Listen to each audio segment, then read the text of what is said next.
I've often described my life like a road trip, like a wild and crazy, bumpy road trip, one without a map, one without an itinerary. Typically, I have no idea where I'm going, but around each and every corner and bend is something unexpected and exciting, whether it's good or bad, exciting, but different scenery and different perspective, no matter what.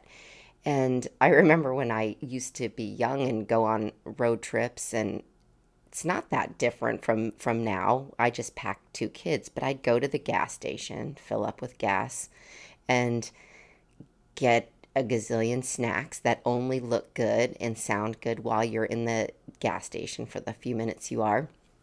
Get in the car, and even with my kids, it's the same thing. We get ready, and each snack, you get into each and every one of them, and you're trying a terrible compilation of snacks, and then you drink your stupidly large drink. Nowadays, kids just have to go to the bathroom in addition to myself, a few miles into it. But it's that anticipation of this is so exciting. And then you get into about a few miles of it, or a few, 20 minutes of it, and it's kind of worn off. That excitement is kind of worn off. And it's sort of plain and boring, or you hit the plains, or you've seen scenery that you've seen before, and you become a little uninterested, and you're thinking, God, why was I so excited for this trip? But inevitably, the destination, wherever you stop, there there's a whole new adventure awaiting you. And again, not every trip I've ever been on has been awesome. Not every road trip has been for good reason or turned out great, but it's always taught me something. I'm Nikki Lynn Chase, and this is my podcast, Adult Chicken, about navigating life's road trips, life's adventures, and the unexpected of navigating life with two special needs kids as a single parent. For someone as into road trips and obsessed with traveling as I am, I had a very strange and have always had a very strange relationship with cars and driving. And my first memory, I think, that I always go back to was my dad had a thing for sports cars, and he grew up going to car races and was just very into sports cars. And he became kind of became a little habit of his to, in order to piss my mom off, he'd buy sports cars. And we were really young at the time, and they'd been in some epic blowout, as they typically always were, but he decided he'd get himself a brand new, a shiny brown Porsche. I have to say brown because I remember even at the time thinking, it wasn't a pretty brown like they come out now, and it wasn't, a family size Porsche. It was a little teeny tiny shit brown Porsche. And he was so proud of that car. And he took my brother and I to McDonald's one day, and it was like a week or two old. And of course, as my parents always did to me, Nikki, don't spill a thing in the car. I was just that kid. I always had to spill everything, ruin everything, just that person. And I got in the car with my orange McDonald's soda, and I spilled the whole entire thing all over the back seat of my dad's brand new sports car. And that was one of the times I was most afraid of my dad. Well, it might have something to do with the fact that when my brother turned 16, my dad says he wanted to make my mom mad again. They had just gone through a very sort of contentious divorce, and he bought my brother a sports car, and it was cute. I mean, it was old and it didn't work awesome, but it was cool, where he was 16 years old, and it was really awesome. It's a little tiny old MGB convertible. And then when I turned 16, and it was getting close, I'm like, oh my God, I wonder what kind of car I'm going to get. I bet it's something amazing. It's going to be great. And I remember at the time, of course, newspapers were a thing, and I'd circle all the different cars that were used cars in the newspaper. And I always imagined I'd walk out and there'd be a big, huge bow on a car. And my parents were divorced, and I knew the backstory that my dad had done that to make my mom mad. So I was kind of like, "Ooh, I wonder how we're gonna make my mom mad. I wonder what kind of car I'm gonna get." And I would leave the newspapers, out for my mom because I thought maybe it was gonna be her getting him back. And 16th birthday rolls around, and my mom kind of looks at me like I was an idiot for anticipating that I too was gonna get a car. And she said, I'm going to let you have the station wagon, which was also brown. And the station wagon didn't work. By the time I was 16, we'd had it for umpteen million years, and it barely drove, and it had so many miles on it, and it was also shit brown. And she said, and I'm going to give you a really good deal. I'm not going to charge you interest. Again, if you heard the podcast Gorillas in the Colorado Mist, you'll know my relationship with my mother, but she was such a jerk. And she said she would allow me to make payments on the thing. And I guarantee there was no payment that was owed on that car. And I knew for a fact it would cost me gazillions of dollars to fix if and when I wrecked it. But I was getting a car, and that's really all that mattered. I had transportation. So I inherit the family shit brown station wagon, and I'm making my payments on that. And it was when it came time to take the actual driver's license, and it's a stick shift, so I had learned on a stick, and I'd never driven an automatic before. But I had heard rumor that they tested, or they would dock you points for riding the clutch. And I thought, ooh, I know I'm a really good driver with this stick shift, but I don't want to take my chances, and I'm going to borrow my friend's automatic. Well, I'd never driven one in my entire life. And her car is much nicer than mine, and it's fancier. It's got two speedometers, I guess, if you will, and one's miles per hour and one's RPMs. And I don't know the difference. My car only had miles per hour. And so I go to take my driver's license test, and I'm pretty confident. I'm cool. Like, I know how to drive, and I've never driven an automatic, but you don't have to do anything. Well, that wasn't the best choice. And then I didn't know which speedometer to read. So I went about 5-10 miles over the speed limit my entire driver's test. And then we hit, I think, a school zone. And the lady that was testing me was like, "You're in a school zone. Look at your miles per hour." And then that's when I realized there were two, and I was probably looking at the wrong one. And then the turn signal the arm for the turn signal just fell off, and it was just dangling there by the steering wheel. And so I couldn't turn I couldn't turn the indicator on. So we get back to the DMV, and my friend is there kind of waiting for me to come in. And my mom, I guess, was actually sitting there too with her. And I walk in, and they're so, kind of like, "Did she get it? Did she get it?" And I remember the lady who had tested me said, "She needs a lot of practice. I'm going to give her license, but she needs a lot of practice." And I thought to myself, well, that was deflating. Like, why would you give me my license? And it made me a little concerned, because I thought, why would you give me my license when you don't have the most confidence that I'm a great driver? I mean, she had good reason, but I don't know why she didn't have good reason to give me my license. So I remember I'm kind of just feeling great. I've got my license. I wasn't feeling overly confident about my driving skills, but I had my license nonetheless. And I go to school only to find out the entire boys' tennis team had bets on how quickly I would wreck the car.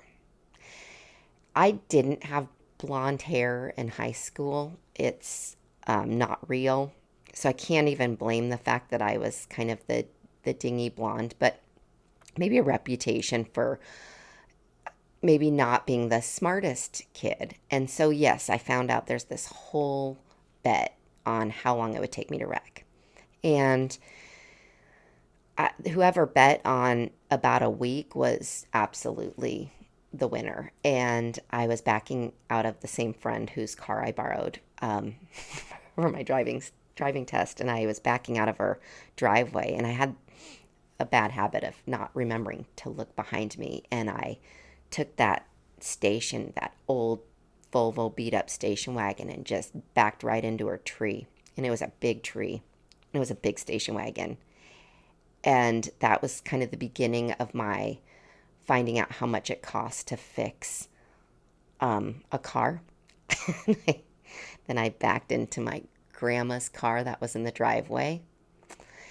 And I believe that first summer of having my driver's license test, I had 3 jobs to afford my car payments for the shit brown family station wagon that I backed into everything and for all the repairs that it cost.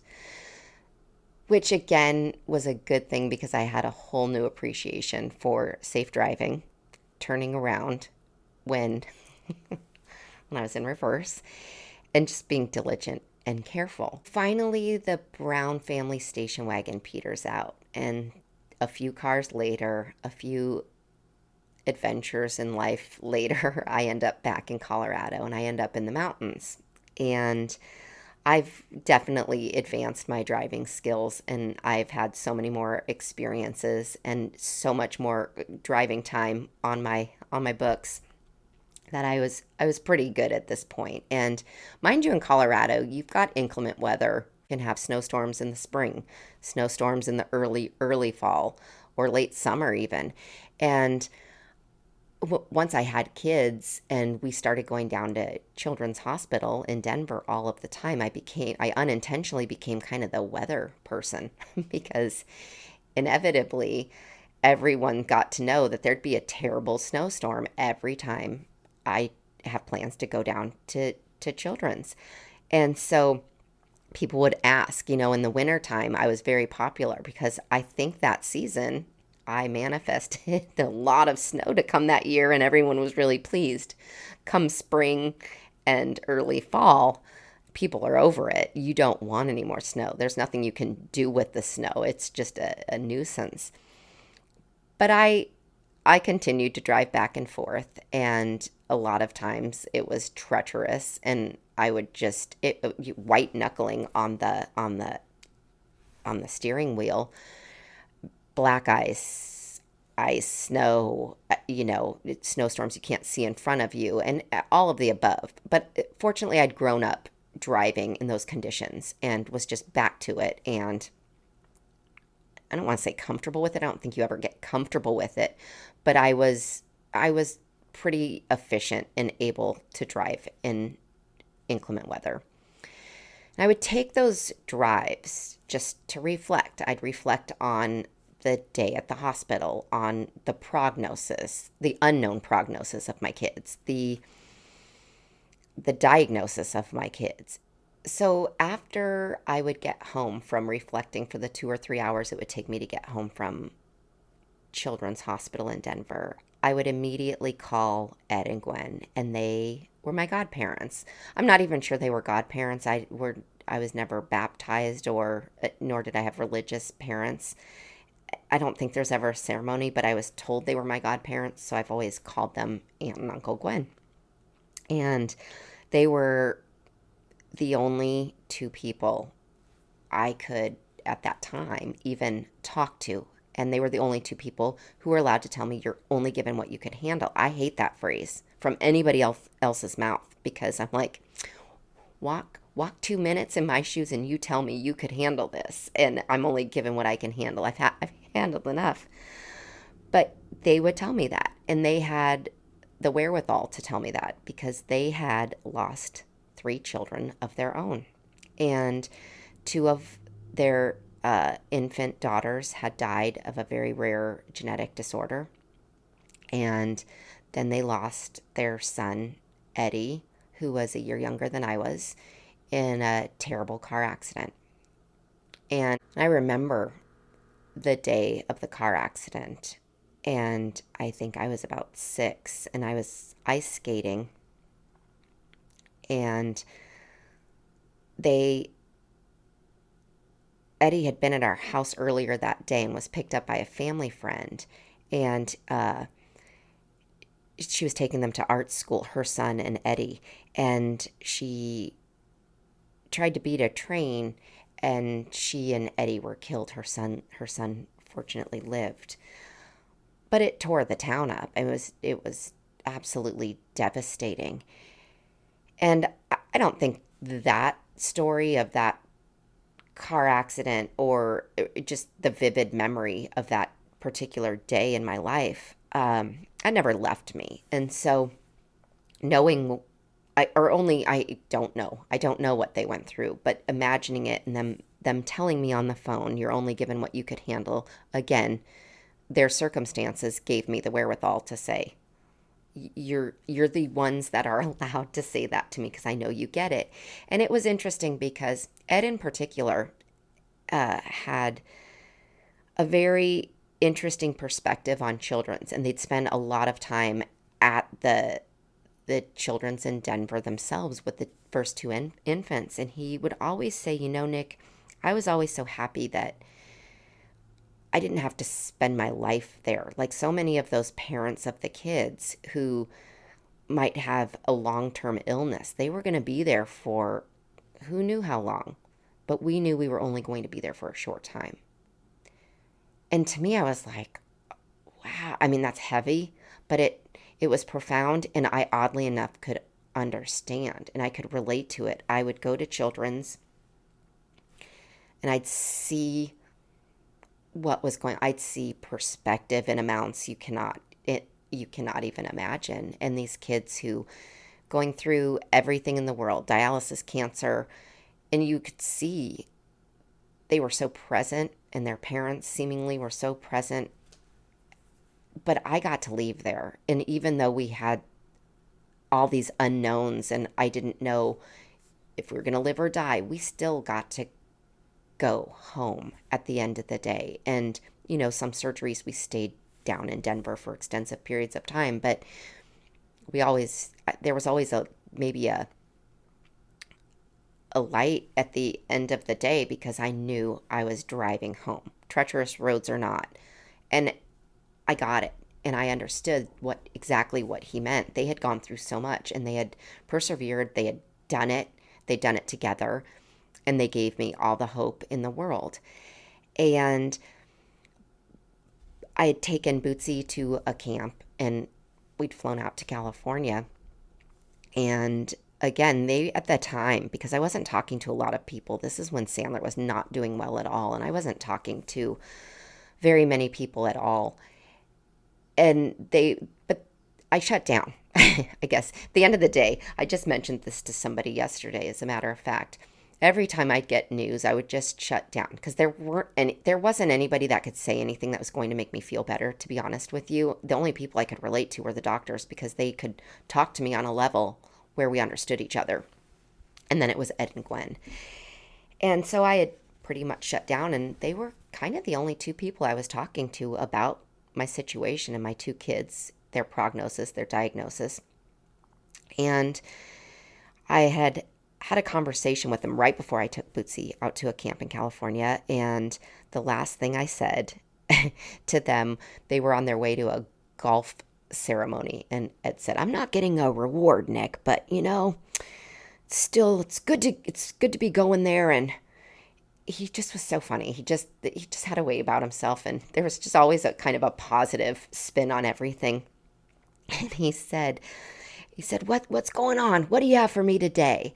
And I said, you know what? I've figured out what I'm supposed to do with all of this stuff, meaning my two kids and there being these anomalies and all of this crap I'm going through. And I'm going to write a book, and I'm going to help people, and I'm going to write a book, and I'm going to call it What to Expect When You're Not Expecting, because every day I'm not expecting the news I'm getting, and I just want to help people that go through this crazy. And he said, Bingo was his name-o. You got it. And he was so excited. And we kind of had this little celebration on the phone. You know, Gwen could hear, she was on speaker. And so they were going to go not accept the award he wasn't going to get for his golf tournament, and I was going to write this book. You know, I was going to write a book and inspire the world to just embrace their circumstances with sick or um, special needs children. And I took Bootsy out to California and dropped her off at a camp, and I got to a friend's house where I was staying, and I had Sandler, and I had all these missed calls from their daughter and my mom, and I was happy to ignore my mom's calls, but I knew something was wrong. And Ed and Gwen had been driving home from a wedding in the mountains, and they were hit head on and both died instantly in a car accident. And after that, I really took that you're only given what you can handle. And I just kept reminding myself, you are only given what you can handle. And those people handled the death of 3 children. And they had three other children. They adopted 2 twin boys that were my brother's age, and their daughter is younger than I am. And I thought, Nikki, if they can get through everything, you can get through this, meaning their death. And they've always been with me. And so they completely helped inspire me to get out of my situation, because I think I thought, you're only given what you can handle. And when things were getting tumultuous and scary at home and Sandler wasn't doing well, I thought, you can't handle anymore. You've got to go. And it was their daughter who was in Tacoma, Washington, and that's why we inevitably ended up in Tacoma. And actually, Gwen's brother and sister-in-law lived there as well. And so we get to Tacoma, and they were my family. Ed and Gwen were my family, and then they were gone. And so I kind of clinged on to who was in their family, and they were so extremely helpful, and they were there, and they were in another state that was an unexpected state for me to take the kids. Then, of course, we didn't have a car because when we relocated, we left everything behind, so we didn't have a car. And we also didn't have any money, because when I left everything behind, I left my job, there was no income, there was nothing, and I realized we could do without a car. I realized I was only going to be given what I could handle. I can't even tell you how many times I've told myself that, and also cursed myself out for saying it, because sometimes it doesn't seem like I can handle anymore.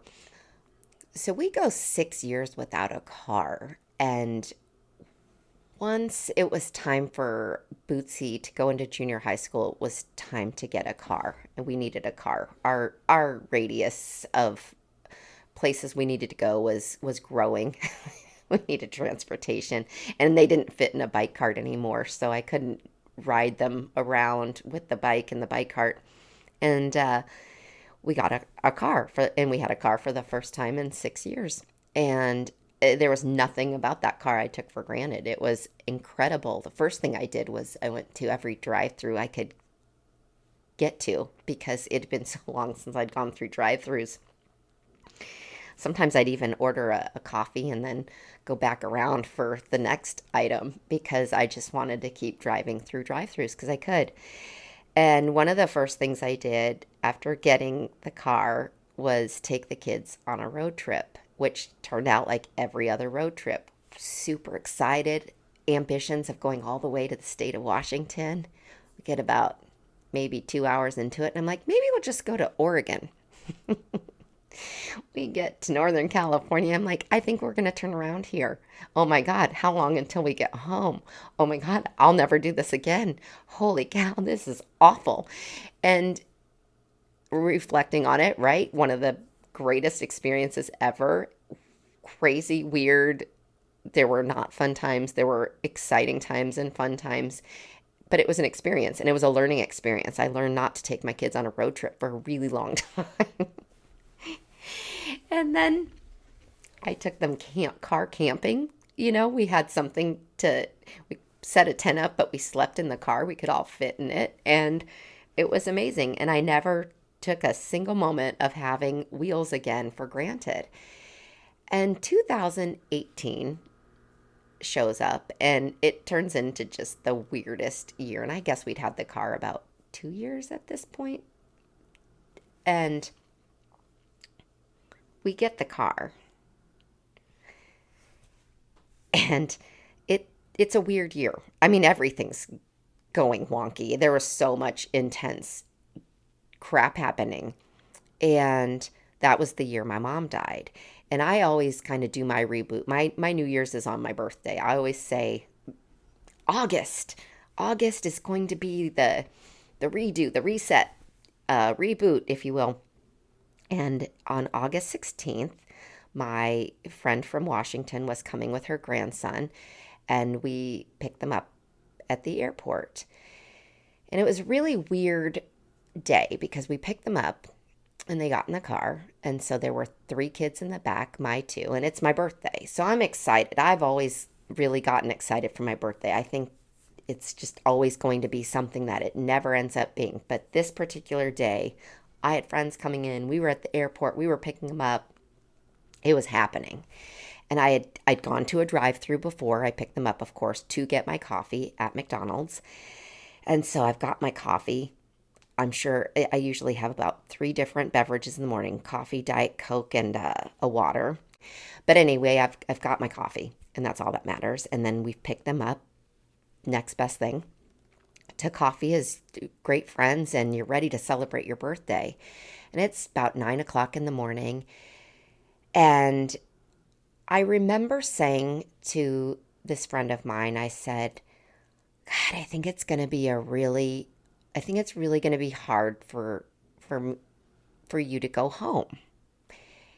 And I had this feeling, and I can't really ever put into words what I felt like. I couldn't describe it. We didn't have the music on. It was a very almost spiritual feeling, if you will, a very just intense, crazy, like it was going to be a life-changing trip.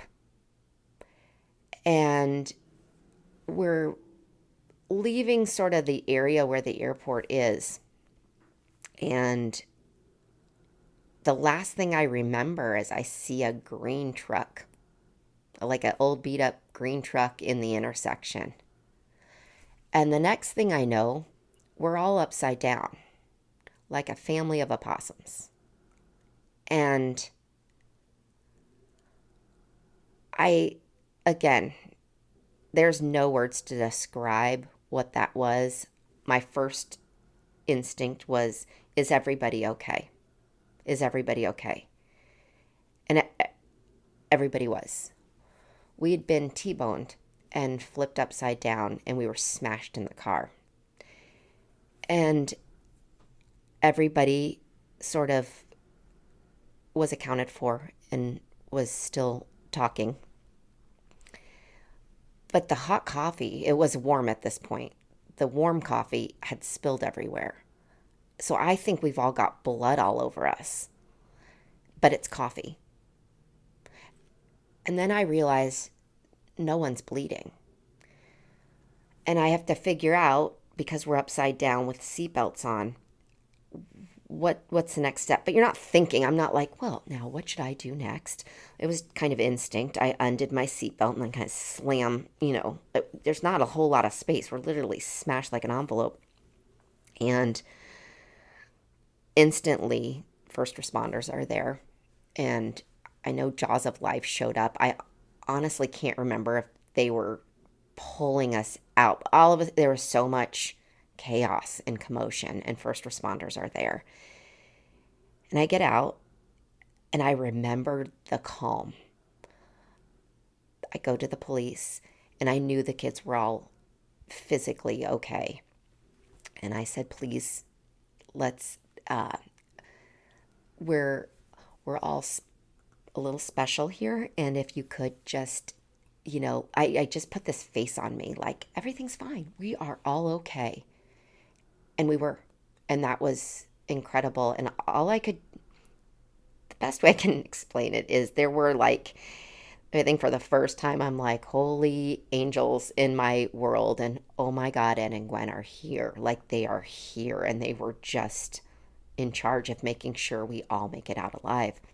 And I put those kids, I asked the firemen, like instantly, I was like, distraction. Get these kids' mind off of whatever that was that just happened.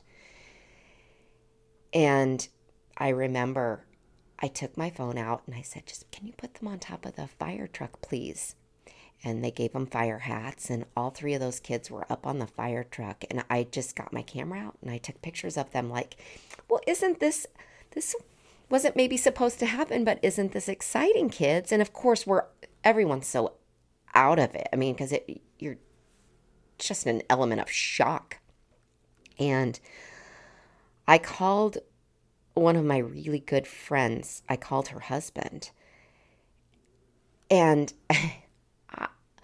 he would constantly, after the accident, he would constantly tell people the story because I had this crazy, weird calm in my voice where I called him up and I said, hi, Kenny, we've been in a terrible accident. If you could, we are at such and such an intersection. If you could come get us, that would be great. And he pulls up. He was there immediately. I always say it was like a little knight in a shiny truck. Not shiny armor, but a shiny truck. And he shows up. And the car is smashed. No one thought anyone was getting out of that accident alive. I think every one of the first responders, I remember them saying they couldn't believe anybody lived through it, let alone all five of us. Bootsy was the only one that had like a physical injury. She had I think it was probably a burn from the airbags.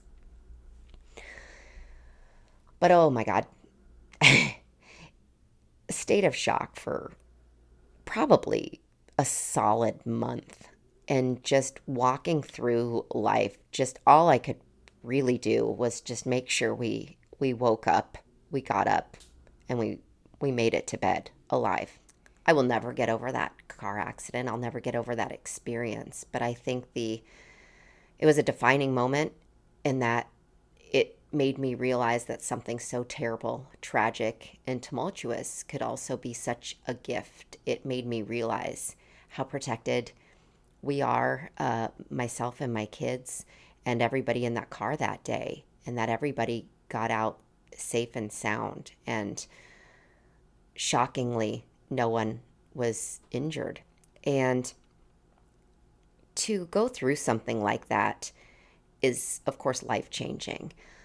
But to have had the experience to look back on two of the most important people in my life and to know that they'd gone through such tragic events with three of their kids, one who did pass away in a car accident, and then them themselves pass away in a car accident. I think for me, of course, I'll have moments that I don't appreciate in life, and I'll complain. I'm human. I will have moments. But I think for the most part, going through something like that and having had people in my life the way they were really has taught me to appreciate every second, every breath you get to take, and never take any of it for granted. And the perspective and the gifts that something that terrible brings to you is profound, and it's indescribable. But I do appreciate that experience, and I appreciate that I had the gift of Ed and Gwen sort of coaching me through that, even though it was from somewhere else, and it was a very, very strong and defining moment in I think all of our lives. Now, of course, this special edition is dedicated to Ed and Gwen, and it's one of my favorite stories about little Eddie, their son, the 5-year old who was killed in the car accident. And they were the biggest family people. They were the parents I wanted to be my parents more than anything. They did all of the cool stuff. They were beautiful people inside and out. They were absolutely amazing. And they they knew how to have fun, and they did everything. The family was everything, and they did everything with their family. And I always pretended I was part of their family. And fortunately, they let me pretend I was part of their family. But the one thing they would always do is take us to fishing troughs. And what I loved about Ed in particular was that he wanted everyone's day to be successful. And so you weren't not going to have a successful fishing day at a fishing trough, because you can't not catch a fish. No matter how bad or good or young or old you are, you're going to catch a fish. And poor fish, they have nowhere to go. They're just stuck in a fishing trough, for crying out loud. And one of my favorite stories to ever hear, and they could tell me a million times, it would never get old, was they had taken Eddie to the fishing trough that they would always take us to. And cutest kid in the world, he had this white hair. He was a total towhead, and I remember him always wearing an ivory fisherman cable knit sweater and like high water jeans. And they took him, and of course, like every successful fishing trip with Uncle Ed, you caught a fish. And he caught a fish. And he had no idea that that fish was attached to the fishing line. And he had put the fishing pole on his shoulder. And he looked behind him, and there was the fish. And he thought that fish was chasing him. And he took off running. And he was terrified. And he was crying and bawling. And he had no idea that the fish was just attached to the fishing pole. And of course, he wasn't dropping the fishing pole. He was holding on to it for dear life, having no idea he was bringing the fish with him. And as funny as the story is, my favorite part of it was listening to them tell it, and just how they'd light up, and thinking, what an incredible attribute in that these are your memories. And it's very true. And I think with that car accident and with all of the horrible events of our lives, you don't remember the bad stuff as much as you do the good stuff, and the great and funny and awesome memories. In fact, I think a lot of the annoying things about kids are what you miss if they're not around, or I know with my kids, the second I'll complain about them being in my space and being around me, and then the second they're not, I'm almost not comfortable with not hearing mommy every 5 seconds. And I think for them, that's how they kept their kids' memories alive. And I'm sure they grieved and mourned, and they did it in the appropriate company and amongst the two of them and with themselves. But what they held on to, and it was so genuine, was all of the good times and every moment they had with all of their children.